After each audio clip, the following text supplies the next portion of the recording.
явж ирсэн шүү дээ. Энэ монголчуудын уламжлал. Тэгээд эргээд одоо ээж нэргээ ингээд доромжлоод идэх одоо болох хэрэгтэй.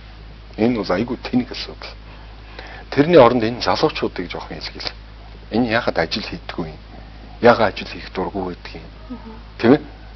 Яагаад юм байгаа? Энэ залуучуудын одоо тэр болохгүй бүтэхгүй юмнуудыг гаргаж, илгэл доогөлж тэр юмнаас нь салах хэрэгтэй байхгүй. Бидний хийж байгаа бүх юм эргээд нийгэм тэрэг болж явах хэрэгтэй. Тэгэхгүй ерөөсөн. Надад тэр тийм учраас би үздэггүй байхгүй дурггүй хүрээд. Дахиад нөгөө муу ээжийг л доош нь хийж байгаа үз. Тэгээд нөгөө муу их нэрийг л доош нь хийж байгаа үз. Эмэгтэйчүүд Монгол эмэгтэйчүүд их хүчтэй. Ерөөсөө дээр үеэс их хүчтэй байсан. Өнөөдөр асар олон баатруудыг хэн төрүүлсэн юм? Монголын эмэгтэйчүүд л төрүүлсэн шүү дээ.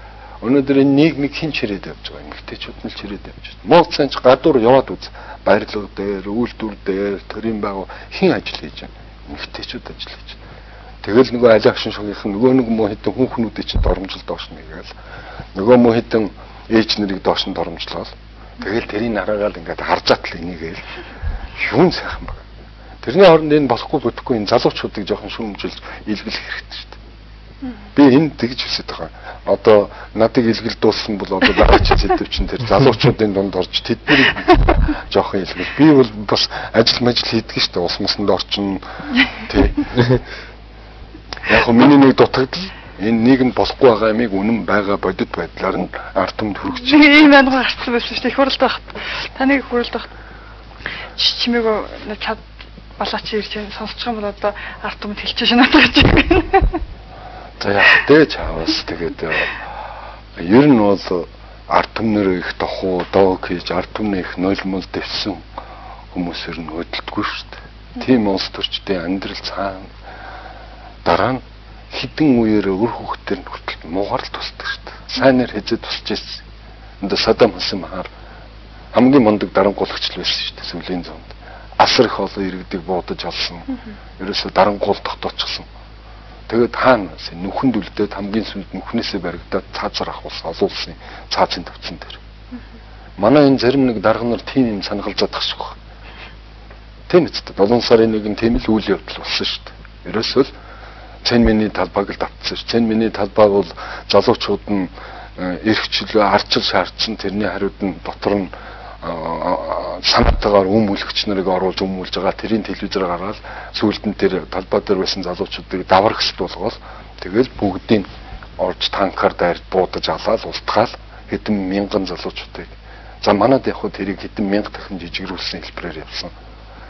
Сонгуулийн луурддаг амьдрал нь муу тэгээ шаардлага тавихаар нь илгэлдэг, доогөлдөг, доромжилдог, үл тоодог. Тэгэн гутсан тэрний хариуд дундуур нь нэг хэдэн оруулж өмүүлж буснуулж байгаа л нэг хэдэн хүнийг буудаж айлгаал.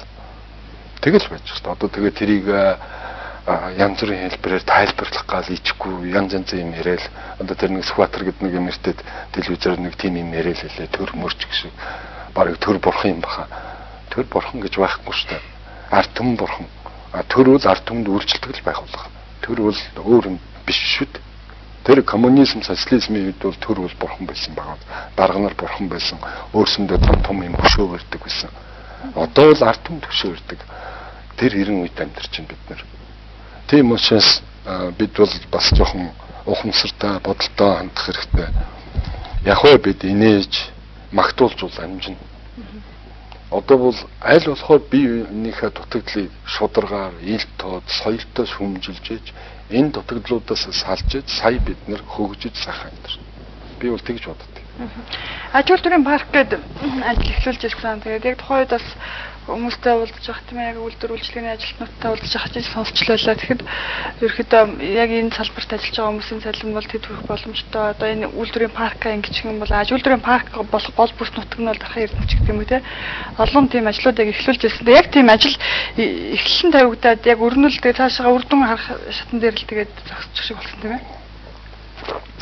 Би төрд засгийн газар жишээлбэл жил гаруйхан ажилласан. Яг нь миний хувьд бол бас тэр боломж л доо. Сүүлийн 20 жил олон ч удаа сонгуульд орж иж гарсан. Их юм амжуулъя гэж бодож байсан. Гэхдээ маш их дайсантай байсан. Яаж энэ нөхрийг юм хийлэхгүй байх вэ? Тэгтэл хийхин төлөө явсан. ямар ч байсан үйлдвэр хэрэгтэй юм байна гэдгийг бол нийтээр ойлгосон баг.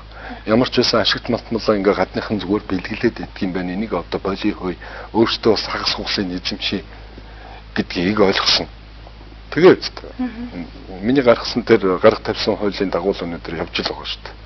А урд өмнө бол манай хуулиар бол ерөөсөө лиценз авсан бол тэгэл тэр хүний өмч гэж явж ирсэн шүү дээ. Одоо бол тийм биш. Тийм ч учраас 5 толгой, оюутлогоо ч бас арайч нэг бүрч нэг цаашаа биш жоохон нааш шийтгдлээ шүү дээ. Тэ. Тэрийг бол гавья гэж үзэж байгаа. Бас хаяа өөрийгөө магтъя л та. Тэгэхгүй бол одоо тэгэл яваргадаал муу хэлээл элдвэр дормжлоод идэг. Тэгээд ажил дөрийн парк гэхээр манад бол ажил дүр гэдэг маань бид өнөөдөр ямар үйлдвэр байгуулах вэ гэдгийг бас сайн бодох ёстой л. Одоо жишээлбэл Мао Цзэдун 1960 онд бас ажил дүржүүлнэ гэж хятад улсыг л бараг айл болгон ган хайлуулаад бор шуу хүртэл одоо хамаг тариа идчихэж гэнэ гэд хамаг бор шуугаа агнж устгаал дараа нь баларсан баахан чанаргүй ган хайлуулсан баахан чанаргүй юм хийсэн. Тэгээд дандаа хоцрогдол бий болгоцсон. За тэгэхээр одоо орчин үед бид ажил дүрийн паркийг яг төсөөлөх вэ гэдэг асуудал гарч байгаа. Энэ дээр бол засгийн газар бол тэр сая тэр Баттулд сайд тэргүүлсэн нөхдүүд маань 27 миллиардын хөрөнгө оруулалт хэрэгтэй юм байна. Ингэж ажил дүржүүлж улс орноо хөгжүүлэх бол би тэрийг бол бас зөв болов гэж бодож. Гэхдээ тэрний улс орчин чинь би тавьсан. Урд нь тийм юм ойлгоцгүй л байсан шүү дээ. Тэгвэл бид нэр ямар үйлдвэр барьж байгуулах юм гэдгийг бас бодох хэрэгтэй. Одоо болсон болоогүй бүх юм хийгээд байвал хүн авахгүй шүү дээ. Манайх шиг жижигхэн улс орн бол экспортын үйлдвэрүүдийг бол маш төлхөөц хөгжүүлэх хэрэгтэй. Бид ер нь ухаалаг эдийн засаг бий болох хэрэгтэй. Ухаантай эдийн засаг. Зүгээр нэг эдийн засаг хөгжүүлэх шүү. Ухаантай эдийн засаг гэдэг маань юу хэлээд байгаа? Үнэхээр хайтек ажил үйлдвэрийн салбарыг бий болгох. Хөнгүүгээр ажилладаг. Одоо баруун Европын хөгжилтэй орнд бол үйлдвэрүүд нь хөнгүү болж шүү дээ. Бүх юм робот, компьютер. Тэгээд ганц оператор ажиллуулж байна. Тэгэхээр бид тийм үйлдвэрийн төвшинг бий болохгүй л одоо зүгээр л нэг 30-40 жилийн өмнөх гараар юм хийдэг үйлдвэр байгуулаад бас нэмэр байхгүй. Тэгэхээр энийг бас хэн дуртай нь хийж чадахгүй л дээ. Энд чинь бас их боловсрол, дадлага, дуршлага олон юм хэрэгтэй энэ юмнуудыг хийхин тулд.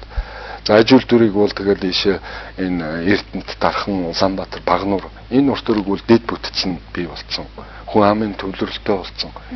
Энэ дөрөв хотыг холбоол маш сайн хамгийн орчин үеийн технологитой үйлдвэрийн паркийг бий болгочих юм бол манайх бол уран зовлон алга ба шүү дээ. Малчтай бол нэг жоохон дэмжээд малын эрүүл ахуйг янзлж худаг усны бэлчээрийн асуудлыг нэг зэгцлээд өгчих. За тэгээд малчид орлого нэмэгдэх юм бол ахын соёлоо сайхан өөдөн татчих. Ягд малчин хүн шиг хоёр гэртэй байж болдгоо. Нэг гэр нь тийм ээ хамаг туслах ажиллаа хийдэг. Нэг гэрт нь сайхан амьдардаг жишээ. За үйлчийн дээр нэг сайхан байшинтай ч үт юм. Тэн дотор саунатай бүх юмтай. Тэгээд нэг трактортай, нэг джиптэй. За бүр сайн ярих юм бол нэг вертолеттой ч байж болно шүү дээ. Тэр Америкт өнөөдөр фермерүүд нь тийм л байна шүү дээ. Вертолеттой, онгоцтой амьдрчлаа. Одоо тэр бол хэрэгчэхэд энүүхэнд ирчээд байж байна. Тэгэхээр энэ юмыг зохион байгуул зохицуулах нь эхлээд бид нэр бодлогоо гаргах хэрэгтэй. Бодлогоо маш сайн улс уртаа гаргах хэрэгтэй. За дээр нь энийг бэлэнчилдэг асуудал бол үнэхээр бидний амьдрал саад болж байгаа юм бол энэ. Ерөөсөө төр зэсгээс бэлэн гэхэд идэг. Яага нөгөө юм өгөөч гээл. Тэгээд сонгуул бол юу гэх юм? Тэгвэл сонгоно. Юм ихгүй тэгвэл сонгохгүй. 3000 өгч гэнэ. Тэгвэл саналаа өглөө гэдэг ингээд машин цуцсан. Саналаа худалдаад явчих. Машин цуцчихсан. Дараа нь яах гэж 3000 төгрөөр хүн ер нь яадаг. Биш. Одоо тэгээд ард түмэн бол нэг юм бас байх хэрэгтэй шүү дээ. Ирэх гэж байдаг бол үүрэг гэж байх хэрэгтэй. Энэ ардсан нийгэмд бол тэр үүрэг нь юу? Нэг удаа улсын сонгуулийнхаа ажилд нийтээр бүх залуучууд оролцдог байх хэрэгтэй. Заавал дээр нь тэр өөрийнхөө эрхчлөөг 3000 төгрөгөөр худалдаж болох хэрэгтэй. Хэн улс орноо хөгжүүлэх хүн, хэн шудраг байж чадах хүн, хэн таны төлөө энэ их орны төлөө зүтгэж чадах хүн, тэр хүн саналаа өгдөг. Ийм л тогтолцоо руу орж иж сая бид хөгжин. Тэгэхгүй л хөгжихгүй. Дээр нь энэ бэлэнчилдэг сэтгэлгээнээс нэн даруй салахгүй манжууд дээр үед их хүчтэй ард түмэн байсан. Одоо Чингисээс хойш манжууд гарч ирсэн. Энэ хятад метод бүгдийн залхицсан. Тэгээ хятад одоо манжуудаас яаж салах вэ гэсэн чинь ерөөсөө та ноён тэнгэр